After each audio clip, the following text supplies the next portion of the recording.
this week is the ACC. The ACC. So I believe you have Stanford, then Cal. Yep, Cal. All right. Who else just moved in? SMU, they'll be third. We'll throw Syracuse and Pitt in there because why are they in the ACC? And Louisville, they should be up there too. Yes. All near the coast. Anyway, we have 11 days until the ACC kicks off, by the way. In Dublin. In Aviva Stadium in Dublin with Florida State and Georgia Tech. So which leads me to Florida State because they should be the favorite to win the ACC again this year. I know they lost a ton of talent from last year's team, but it's Florida State. They reload. They don't rebuild. They're bringing in all these guys. They're actually a very experienced team when you look at their roster. Their entire offense, starting on their depth chart, the entire starting lineup on their offense is all seniors or redshirt seniors, and there's one non-senior, and he's a redshirt junior, and he's a transfer guard from Alabama. Who is their quarterback again? DJU. I'm not going to try to pronounce it. Uyunglele. Yeah, there you go. Uyunglele. And we all know him from being a blue chip recruit, going to Clemson, then transferring to Oregon State. Yes, he was a Beaver. Then comes back to Florida State, or not back, but transfers to Florida State. So I think he basically is like a missing piece to kind of take this team to the ACC championship, just because you need that experience. He's a big physical running quarterback as well. Their transfers they got, I looked at the transfers. They all come from Alabama, Georgia, Florida, Miami, and UCF, I think is their transfers that they brought in on offense. Their defensive line is extremely deep. Basically, for context on their defensive line, West Virginia had a D-line, Durjai. He was a redshirt freshman last year. He was set to be, a key component to West Virginia's defense this year. He hits the transfer portal. Florida State picks him up. Dude is like 6'4", 280, physical freak, and is someone that's on the rise. He's third on their depth chart on their defensive line. That's how deep they are. They're going to be kind of crazy. Yeah, they're going to be physical, athletic. Mike Norvell has started to actually build Florida State into what they should be all along because they always had talent. So I saw like Feinbaum talk about them not even being ranked at the end of the year is absolute clown. So we don't need to deal with his garbage rankings. Antics. ESPN hot take clicks. So Florida State, they should win the ACC. Next, I'm going to go to Clemson. Dabo Swinney does not believe in transfers, which I'm kind of on his side a little bit with this because it means there's continuity with his team. There's always they brought in a new offensive coordinator last year. Cade Klubnik was the quarterback. We're waiting for him to kind of be a star because of how highly recruited he was. This is now his second year as a starter, second year with the OC. I think they take a huge step on their offense. Their defense we know is going to be dominant, loaded with talent everywhere. NFL guys, they also reload. And they have one of my favorite running backs in the nation, Phil Maffa. I thought he was better than Shipley last year. He's a big back. He's like 6'1", 235. When you get to watch Clemson, watch Phil Maffa. He's a game changer. Very Ron Dane-esque. Yeah, he does not go down on first contact ever. He's very smart with his cuts as well. I think watching him run it, even though Ron Dane-esque, like that big size, but he's fluid. But he's like a smoother Braylon Allen is kind of what I would describe him as. Braylon Allen was a good player, too. Yes, also a Wisconsin back. Moving on to Miami. Every year you have a third. That's why. Yes, I mean, you don't think they're going to choke like they do every year, and I do. In Georgia Tech or Boston College or some random team's going to finish third. Not those teams, but I don't think I have them finishing third. I have them. I'm just going in order of a team that is ranked in that spot, like as far as the ACC rankings went, it was Florida State, Clemson, Miami. But I don't think they're going to finish third. I have NC State. Where do you have Miami finishing then? They're going to finish fifth. I buy that. That seems more. Virginia Tech's going to finish above them. NC State's going to finish above them. That Miami. I'll see it. Like I'll believe it when I see it. Right. Agreed. They have a ton of talent, like they always do, and I think what makes them feel better this year is that they brought in Cam Ward, who was a star at Washington State at quarterback, and they bring in Damian Martinez at running back, who was great at Oregon State. So there's hope for that team. But it's Miami. And I just don't – they have no home field advantage. I mean, there's – Yeah, no. And what happens at the first sign of adversity? They lose their first game that they shouldn't lose, and they'll crumble and – they'll pull what was it, the Georgia Tech game? Is that what it was last year where they didn't take a knee? And that I just see more of that in their future. That's correct. Just until you change your culture, until you change the type of players that you choose to recruit, right? The way you run your program, until you change that stuff, because it's the way they do it is outdated at this point. You're not going to be successful. Mm-hmm. You're not going to keep up with Dabo. You can't. No, I agree. NC State is my next team. They're my favorite of this group. I think they had the best transfer class of the group. I think they addressed all their needs. Basically, they needed offense. They bring in Grayson McCall from Coastal Carolina. We should know him, but by what he did the last 2-3 years at Coastal, very experienced. Walked onto that campus and was an immediate starter. Yeah, he's a great quarterback. So he now becomes the star at NC State. They desperately needed. They had your guy Brennan Armstrong last year, Nick. Not a great thrower of the football at NC State. Didn't have a lot. He didn't have a lot to work with, but that's also what NC State addressed, was that they needed a running back. They get a running back from Duke, Jordan Waters, who was great at Duke. They bring in Noah Rogers at receiver from Ohio State. They also bring in the Ohio State. They also bring in a very high. We don't want to be sued here, boy. Sorry. Get my wife's name right. It's Christina. You idiot. Shaved. Yep. But they bring in a high 4-star wide receiver recruit that's going to play. They've also brought in a tight end who is a 4-star transfer from UConn. Didn't know UConn could produce 4-star transfers. So they've given Grayson McCall talent to work with from the portal, and they bring back my favorite guy in the ACC, Concepcion.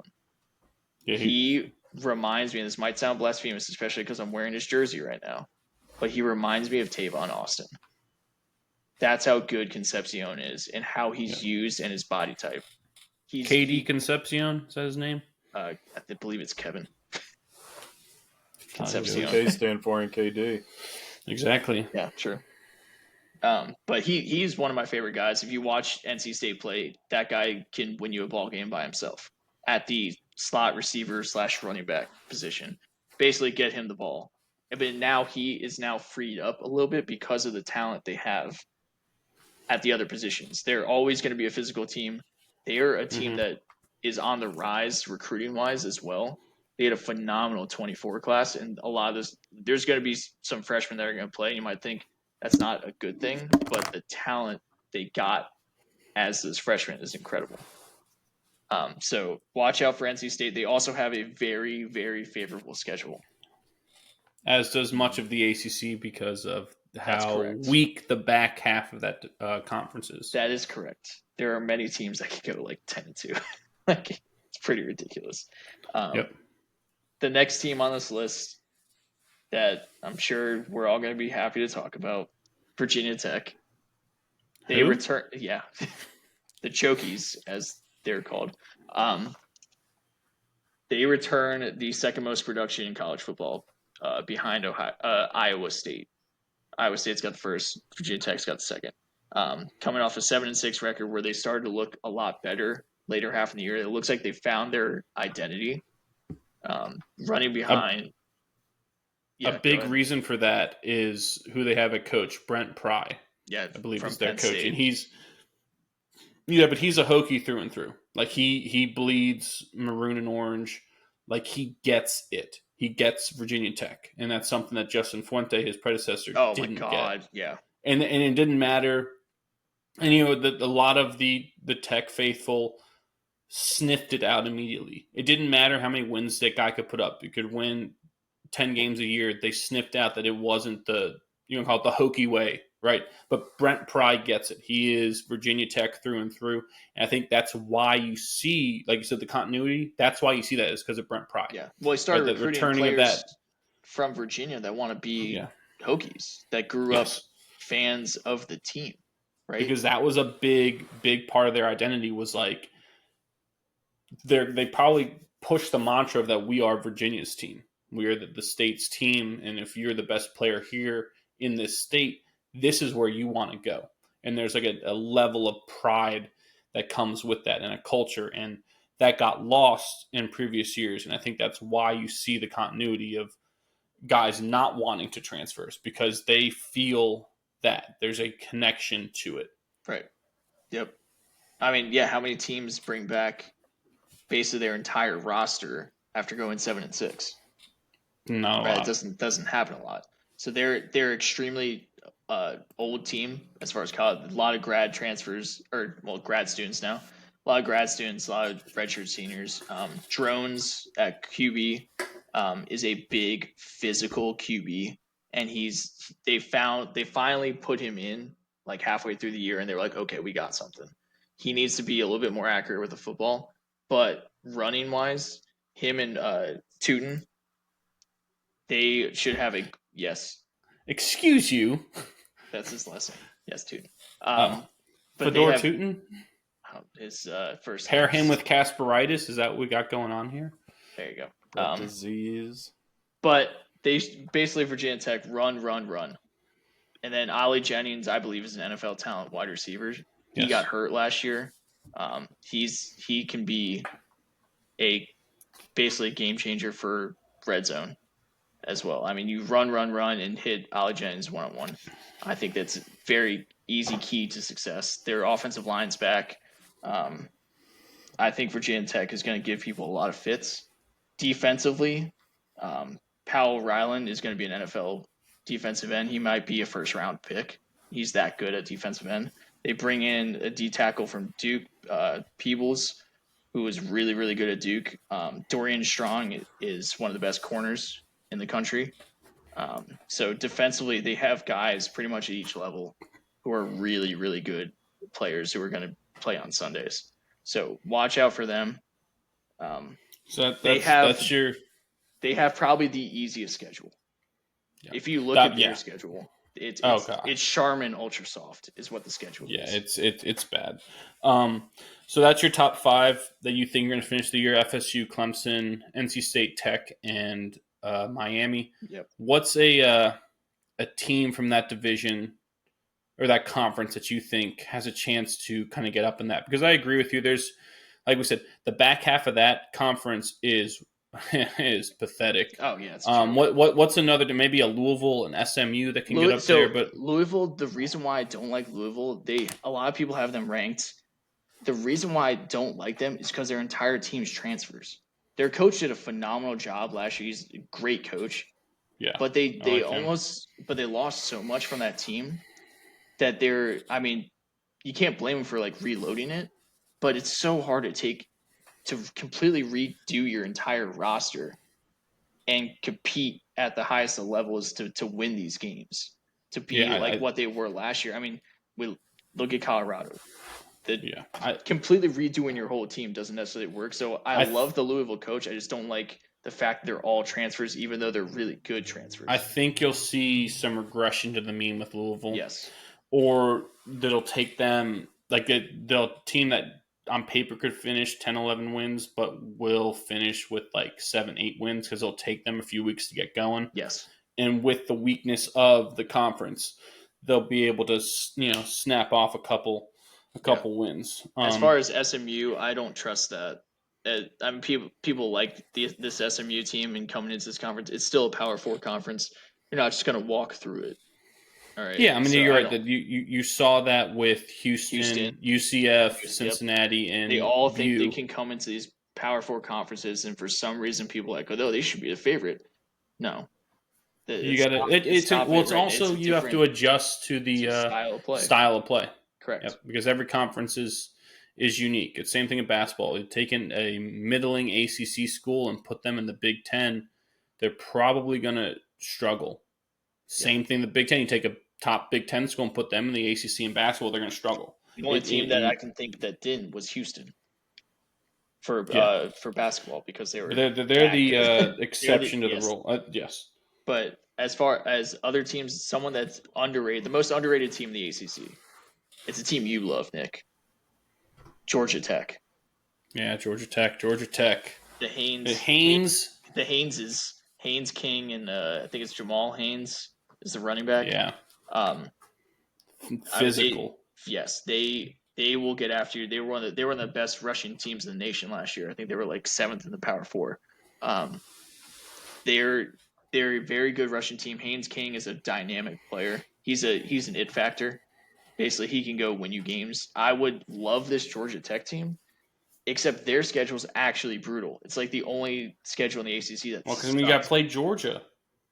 They have to play. Hold on, let me go through Georgia Tech's schedule real quick. Yeah, Georgia Tech. Georgia Tech opens up. The first game in Dublin against Florida State. So there's your first game. They get Georgia State at Syracuse. Syracuse brings in McCord from Ohio State, goes to Syracuse. So I don't know. Maybe that's going to be better. I think Georgia Tech's a better team than Syracuse. VMI is their cupcake. At Louisville, first Duke, at UNC.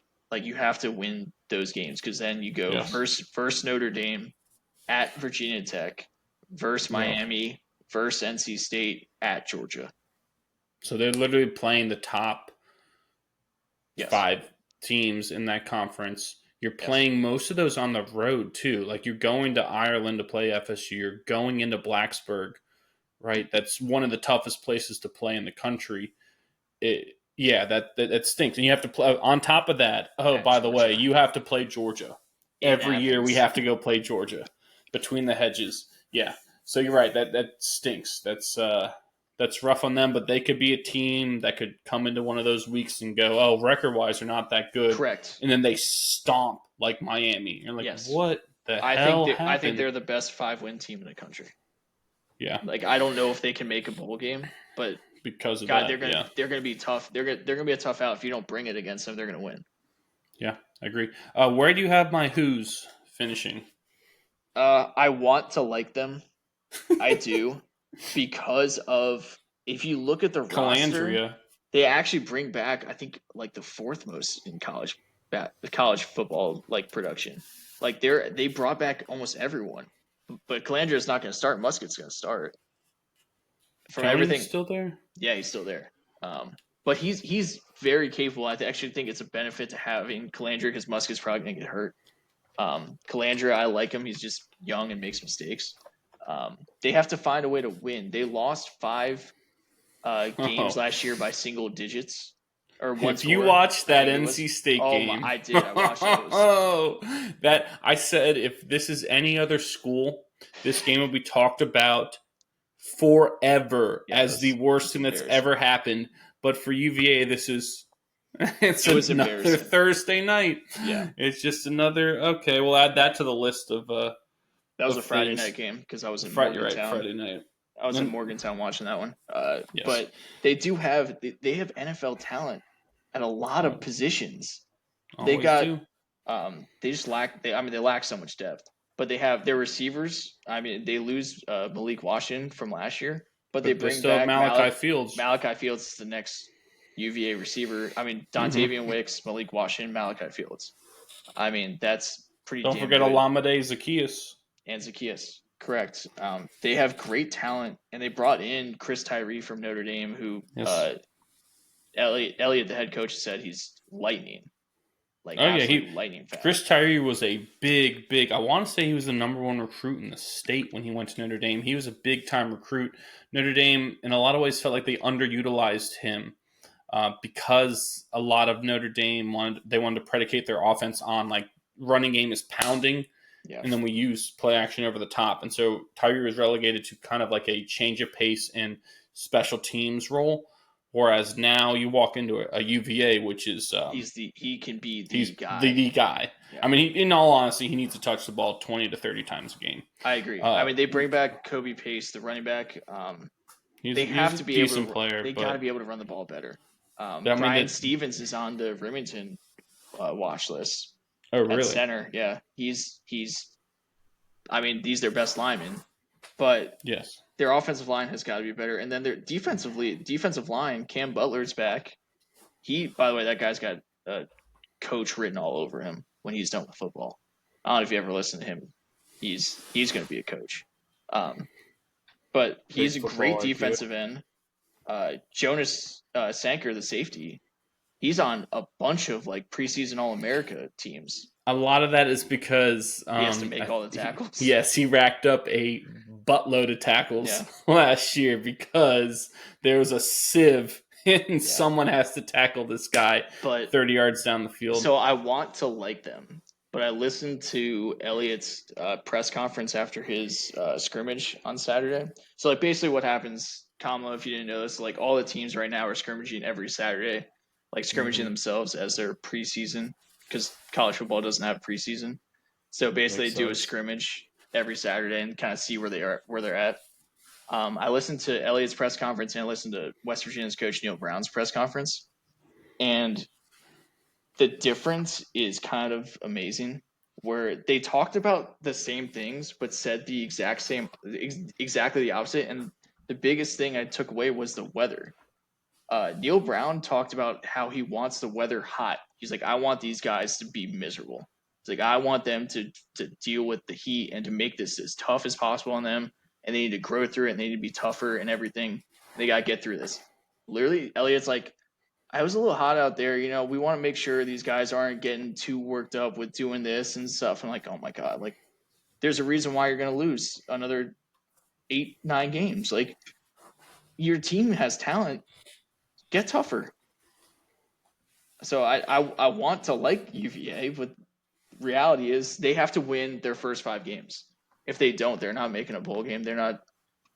I mean, their schedule, the back half of their schedule, kind of sucks. If they win 5 games, I think it's a good year. Any chance they beat Tech this year? No. Yeah, I agreed. No. Next question. Come on. Question. How much did they lose by? Can you lose by less than 40? Is the game in Blacksburg or in Charlottesville? It's in Blacksburg. Yeah, you're right. That is the more of the bet is what is the point spread on that game. Tough. That's tough. What do you think that's going to open up at? I mean, if we sit here right now, I mean, it's the last game of the year, so we're talking. So you could probably bet on it right now, right? Where's AJ? AJ probably has a bet on it right now. He probably does. The point spread's got to be like, I don't know. What do you think? Like 21? I was going to say 21. Yes. I'll check. But yeah, so I like it. Any other parting shots at the Atlantic Pacific Coast Mid South Conference? Enjoy the trips to Stanford and Cal because that sucks. I think Virginia Tech has to do that. They have to go to Stanford. Yeah, but you say it sucks. Like it's one game, it's right? One game. It's very different than basketball. It's not that weird for hey, we're gonna play a non-conference game in Houston, Texas. That's not like the. No, I understand. Plus, you get a Virginia Tech gets a bye afterwards. Before most teams don't do that. It is rare to see a team go, all right, we're gonna go play UCLA and UCLA. But when I was at UVA, we saw Oregon come there, UCLA came there, Notre Dame came there. I think before I got there, USC came there, TCU came there before I got there. So it's like, yeah, okay, this stinks, but there is a lot of precedent set to just being able to go play a team across the country. Like people done it a lot. So I don't think that's the craziest thing for football. I mean, looking through this conference, I think those teams I mentioned are definitely the contenders. I don't think UNC is anything special.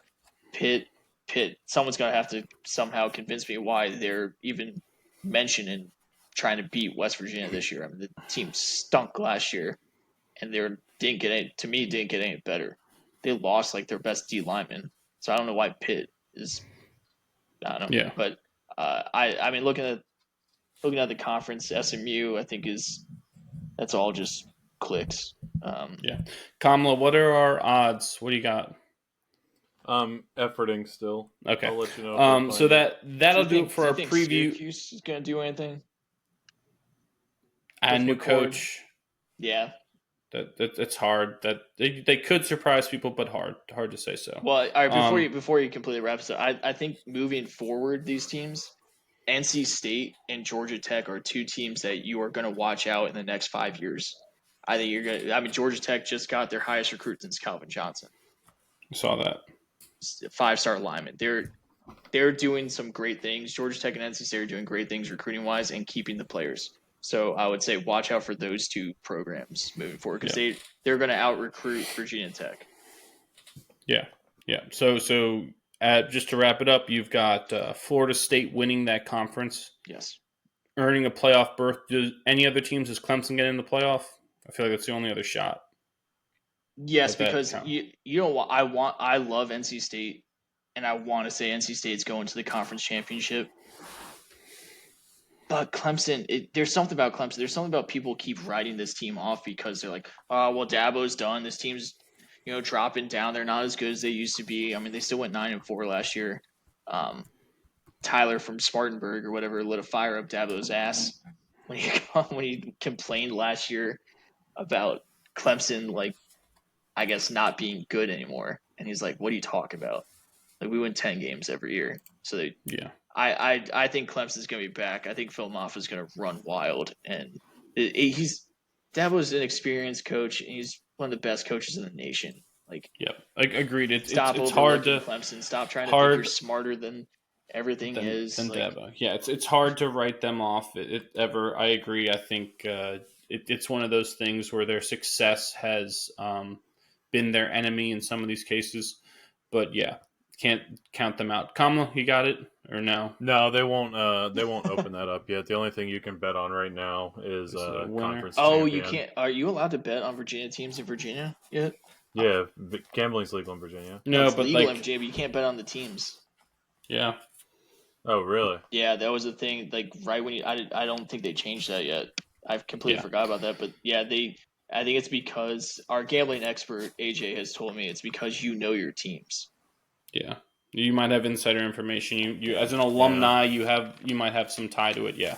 In Virginia, sports gambling is legal as long as the teams involved are not colleges within the Commonwealth. The bill of the General Assembly aims to change that and allow adults to wager on such games, such as Virginia Tech and UVA.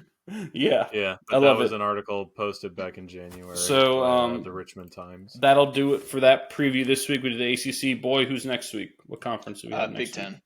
Big Ten. Some badges. We need no stinking badges. Before we get to our favorites, I did want to briefly cover the NASCAR race that happened on Sunday night in Richmond, our beloved Richmond.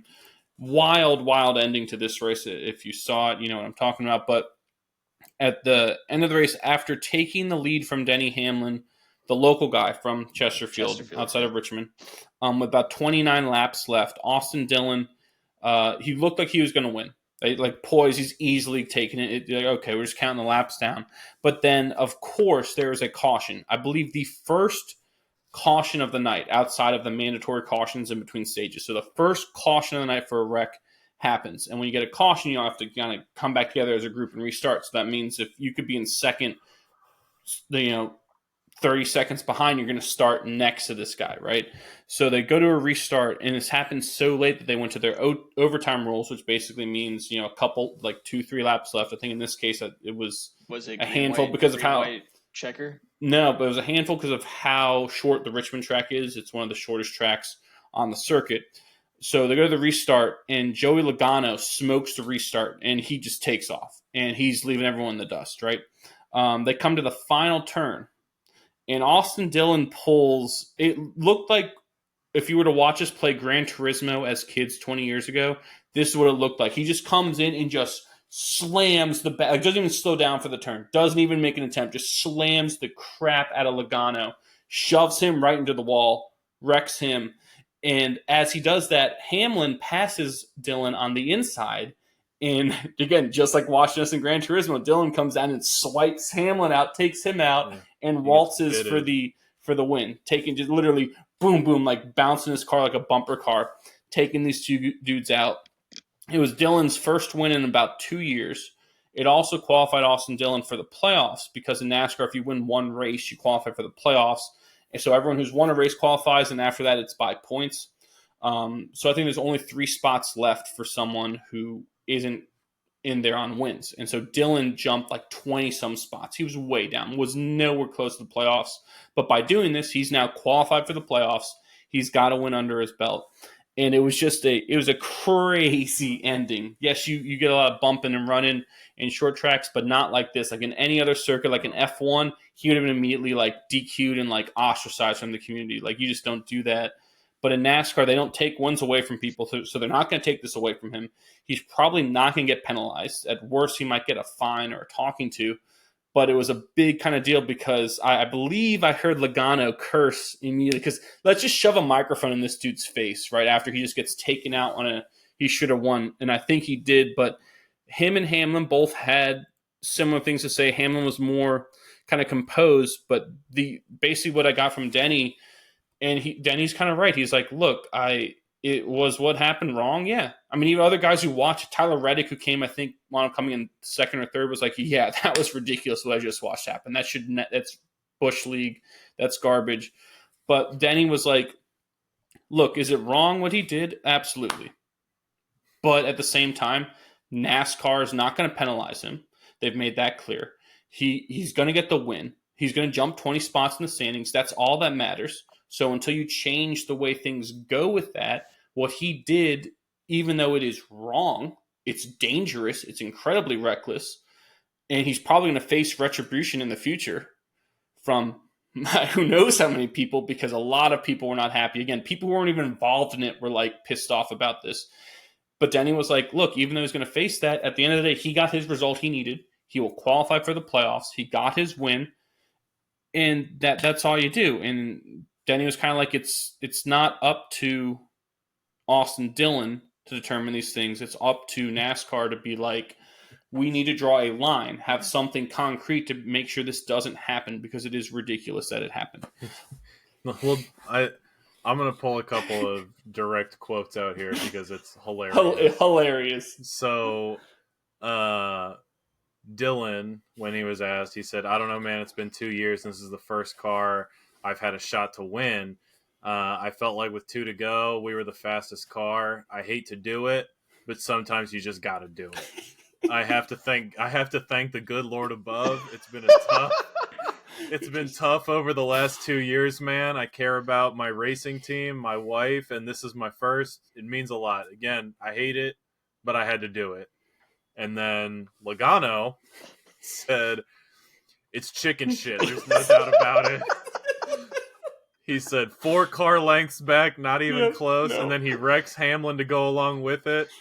And he's going to go up there and praise God and everything with his baby. It's a bunch of bullshit. It's not even close.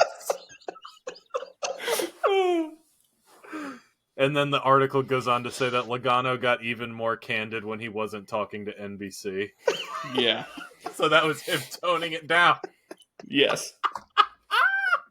It was a scene. I haven't seen a scene like that at a NASCAR race since Martinsville when I was in attendance watching Danica Patrick get wrecked right in front of me in the turn 4. You know Danica? Yeah.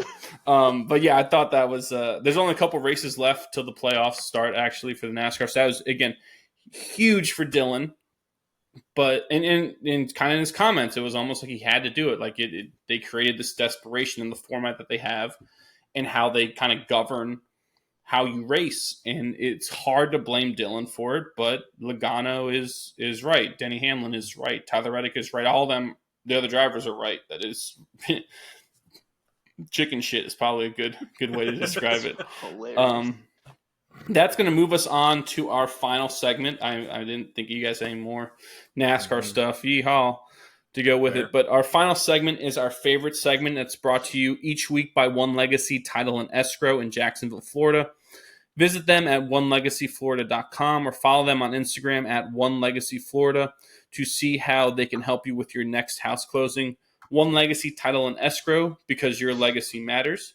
And this week we went with our, singing some baseball themes, our favorite sluggers of all time. So slugger is a very subjective term. Like there's nothing concrete about it. So you can interpret it however you wanted, right? You could put Pablo Sanchez. Is that who it was in Backyard Baseball? Could have thrown him in there. But favorite sluggers of all time. That's who we went with. So who wants to start? I'll start. Oh, I'm kind Go ahead. of excited about this one. Please. When I think of the term slugger, I want the biggest freak show athlete out there just trying to mash home runs. Just mashing it, snail. Just mashing it, snail. So I went as my honorable mention, Barry Bonds. I mean, is everyone on steroids in here? Everyone but one allegedly was on steroids. It was a sick ostrich. Allegedly. So Barry Bonds is my honorable mention. I mean, he has the all-time home run king is, if you count steroids. Number 5, Jose Canseco. My jersey that I was rocking before part of the Bash Brothers. Oh my god, okay. The start of the steroid era. Number 4, Slammin' Sammy. There we go. There it is. The one allegedly. Allegedly. No, that's not the one. So you're the one. Sammy Sosa is actually the smallest on this list. By far. I mean, in mass alone. Bonds grew 2 inches when he was 40 years old. So, yeah. Yeah. Number 3, I'm going with the big donkey. He is the one that did not use steroids. Correct. But he's like 6'6", 285. He didn't need them. And he needs to be in the Hall of Fame. I'm sorry, but he does. He's got like 462 home runs. Love Adam Dunn. Number 2, Jason Giambi. Another just massive slugger. And number 1, when I think of slugger, I see his picture. Hardly know her. Aaron Judge. No. It's another steroid user. Manny McGuire. Played for Mark McGuire. Yeah. To me, that's the Nerf Vortex bat. Yes. I think he's the definition of slugger. Just stance, trying to hit the ball 600 feet. A third of all of his hits were home runs in his career. 1/3. I believe his 162 game average, he averaged 50 home runs per 162 games. If you look at all of these guys and their numbers, except for Adam Dunn, all of the steroid users in this list, if you look at their numbers, it's absolutely hilarious what they do 15 years into their career. All of a sudden, they hit 55 home runs, 65 home runs. In Barry Bonds' case, 73. At year 18 in his career or something. Yeah. I think it was year 14, actually. I think he was 2001. I think it was year 14 into Barry Bonds' career, and he had 73 home runs. Imagine where Giancarlo Stanton would be if he were allowed to take steroids. I wanted to put him and Judge on this list, but I've ran out of names because of their physical size. But I just ran out of names. I wanted the steroid users instead. Yeah, I love it. What a list. I love it. Jesus, man. Tomlo, is yours just 5 Orioles? I could not have gone a more different route if I had tried. I went with all active players, and I went with players that I have either seen in person or have made a point to watch on TV right now. So it's going to look very familiar to the top of the home run leaderboard right now. Honorable mention, I'm going with Brenton Rooker. Like me some Brenton Rooker. Number 5, I'm going to throw my boy Gunnar in there at number 5. Talk about a dude who just got off to a hot start, having a career year. Gunnar Henderson at number 5. Number 4, you might know him as the NL MVP favorite. I prefer to call him Shohei. That's what his bookie calls him. Yeah, we call him SS Dog. So let's give a big SO shout out to Shohei Ohtani. At the number 4 spot. Number 3, Aaron Judge. If you're going to have a slugger list of current players, he just needs to be on it. Otherwise, the list is invalid. I'll begrudgingly give him that honor of being on my list. So Aaron Judge at number 3. Number 2, Kettle Marty. Love the name. Love the drink. This is all just one big, just hilarious build-up to a personal favorite, a guy who should really need no introduction. He is now the all-time home run leader for the Orioles as a switch hitter. Adley. And I'm just going to... No, Santander. No. Gonna go with my man Tony Taters. Oh yes, Tony Taters. That's my boy. Tony Taters, 36 home runs, most home runs by a switch hitter in Orioles history. There he is. Drink it in. Hell yeah. But yeah, we're gonna go with my man Tony Taters in the 1 spot because he's just been a guy who's just on top of just being just a pillar of consistency over the last 2 years, and he's a guy who's just having career year after career year. He's so much fun to watch, man. I mean, he's solo second in the AL in home runs. I mean, Kamlo, how are you going to have a list with all current guys? You're not going to put the polar bear Pete Alonso on there, who is literally the definition of a slugger. Like that, I was thinking about him too. He is almost a throwback to Dave Kingman, just better. Like. Can I be honest about why I didn't pick Pete Alonso? You didn't know who he reasons. I know who Pete Alonso is. He hasn't played for the Orioles. There's 2 reasons why I didn't pick Pete Alonso. 1, he plays for the Mets.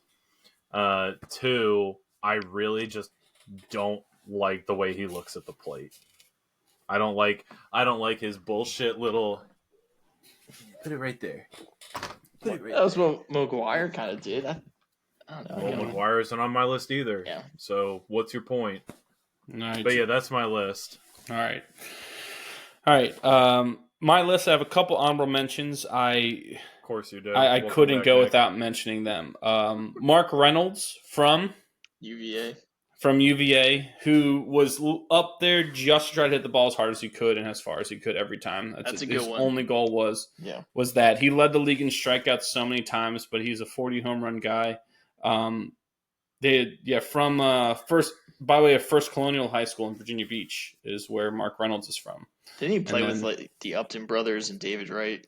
Yes, I believe it was the Upton brothers. David Wright, Zimmerman might have been on that team.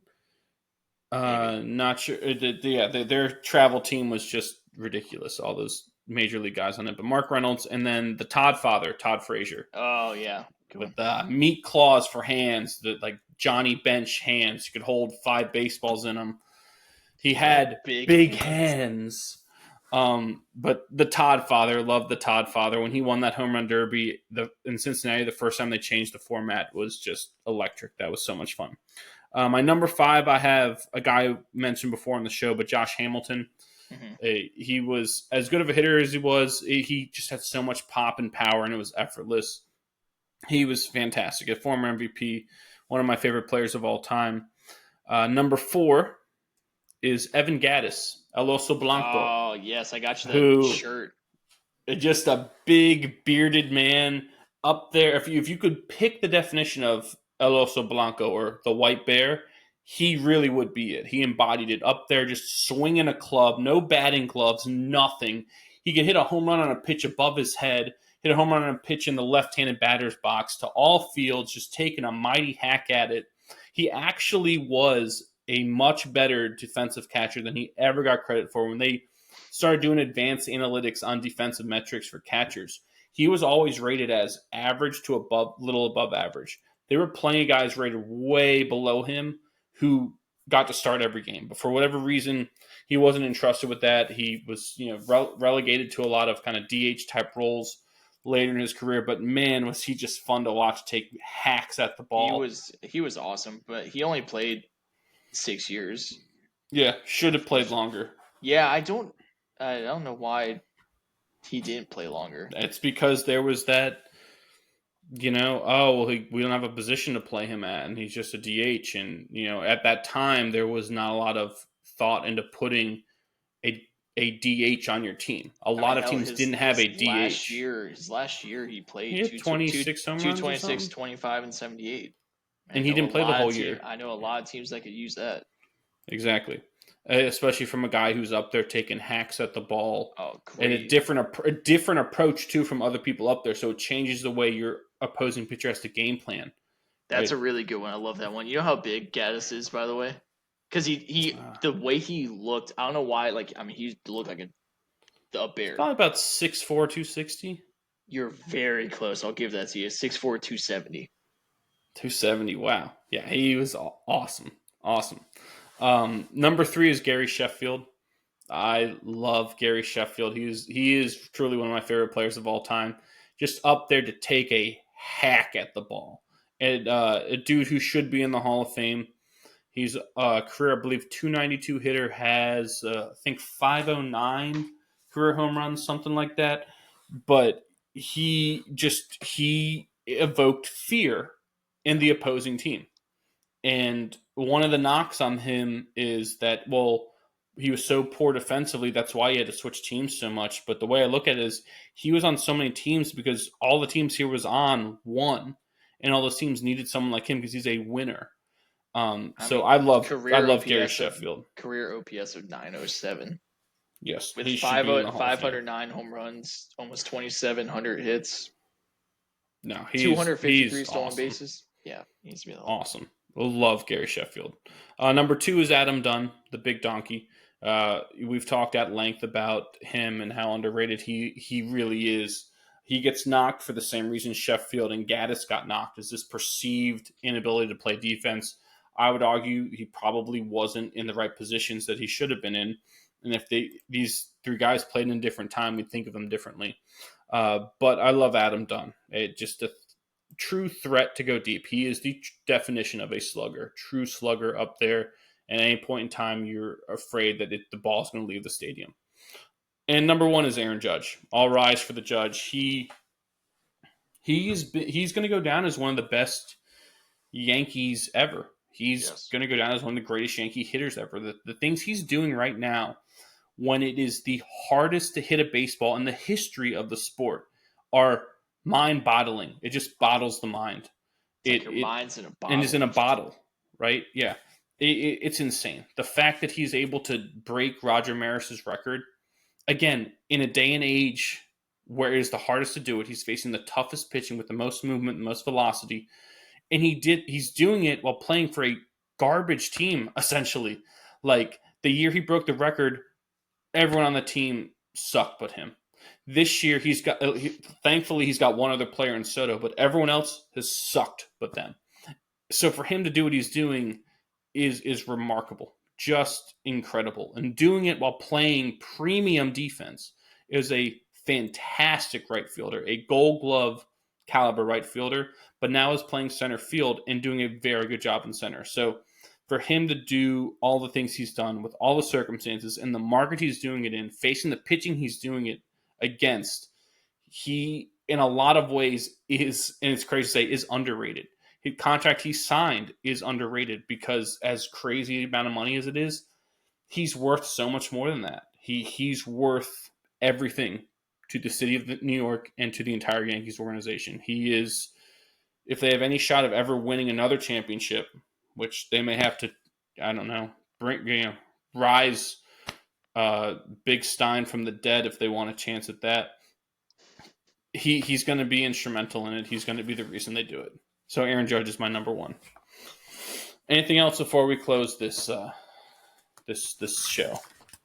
Let's put a bow on it and wrap it up. For the Sluggers, no. But I do have one extra bonus thing right before we wrap up. The jersey I'm wearing, it's a Tavon Austin jersey. He just announced his retirement today. Oh, officially. Officially retired. I mean, he was getting, that's why he retired, is that he couldn't find the team. But you know who played against him in high school? Who? Our friend, the great Doug Howard. Doug played against Tavon? I believe Tavon was in Maryland. I believe Tavon was at one of those schools in that conference. I believe Doug has said before that he played against him and said he was a phenomenal basketball player. Oh, yeah, I don't doubt that at all. Yeah. Younger generation, watch his highlight tape, his college highlight tape from West Virginia. It's called The Only One Tavon Austin highlight tape. It's like 9 minutes long. That's the one you need to watch. It's the best college highlight tape ever. So I just wanted to get that shout out there. I mean, the best single game performance I've ever seen in person was him against Oklahoma. He had like 600 yards by himself. So Tavon Austin, absolute legend. Needed to get that one out there. I love it. That's going to do it for our favorite segment, brought to you by One Legacy Title and Escrow in Jacksonville, Florida.